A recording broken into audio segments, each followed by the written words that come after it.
A historic local short track plans on ceasing operations, and a NASCAR executive pulls a Christopher Bell and reveals Ryan Preece's plans for 2025. Welcome back to the Breaking Balls channel. It's Bob here. I missed y'all.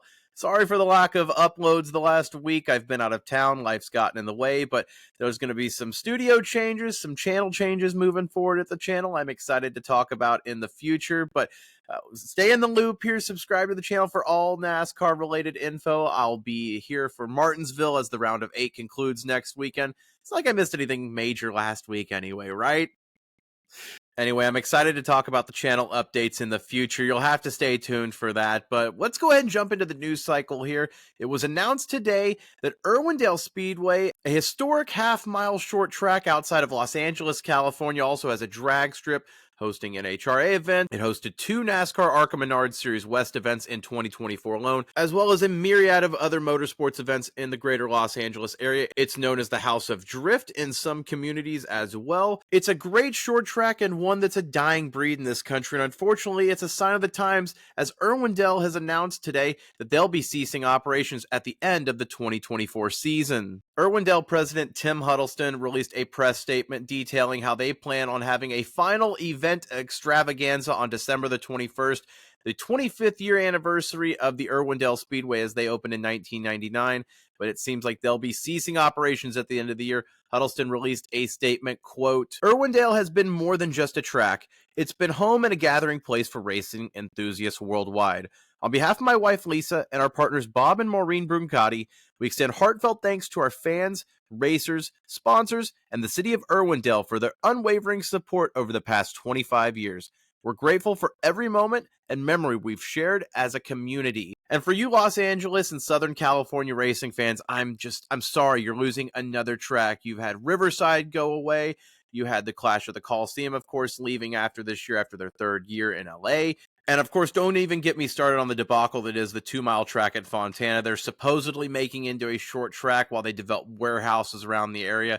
That's never going to come to fruition, if you ask me. So just another dagger to you Southern California racing fans. Goodness gracious there. Irwindale is an iconic half-mile track. Like I said, 2 NASCAR ARCA Menards Series West races this year alone. It's not like you've seen the NASCAR Major Series there, but there's always been talks that potentially they could renovate it and make that a spot where NASCAR could put a foothold in Southern California, especially with its location close to Los Angeles. Once again, though, just sad to see another short track going away. We need more ovals in the country, not less. Another unfortunate circumstance where a track is on very valuable land, and money talks at the end of the day. Let me know your thoughts down below on the news of the closing of Irwindale, and if you've been, let me know what your experience was like. I wish I could have made it out there to see an event there. Moving on to our next story, at Homestead, it was announced on Monday that they would have a wet weather tire test on the Homestead Miami Speedway as NASCAR continues their pushing the envelope with these wet weather tires at a big time oval with higher speeds, higher banking.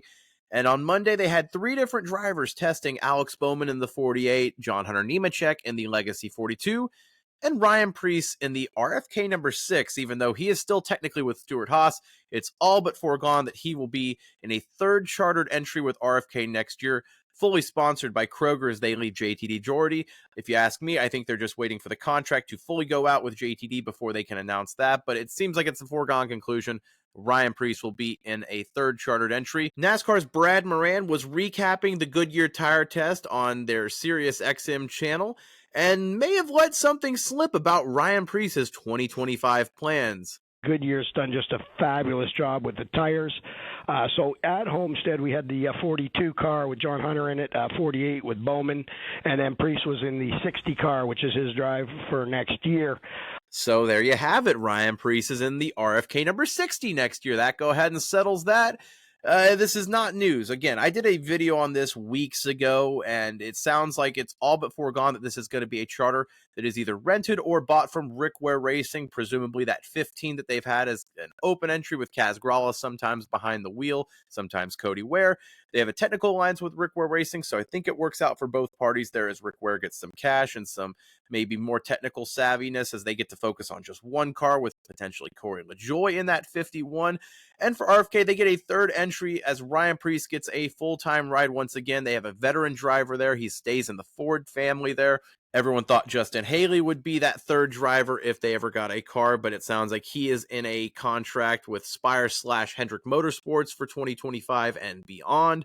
So you're going to have Ryan Preece in the RFK number 60 there. Of course, the 60 car, you had stage 60 with David Reagan and multiple supercars drivers that have done open entries this year, as well as the history there with the Xfinity ride, Greg Biffle, of course, in that Granger 60. And RFK has made that 60 their flagship as far as the Xfinity team in the past. So they're sticking with it. I would have liked to have seen them done the 97 there as an ode to one of the old Roush cars there, but seeing the 60 stay with RFK, I do think it makes sense as far as their branding there with stage 60 they've had in the past there. So let me know your thoughts down below about Ryan Preece in the number 60 for RFK next year. Do you think he'll do okay? Do you think he could be a playoff driver potential, or do you think that they could do a little bit better as far as that driver signing?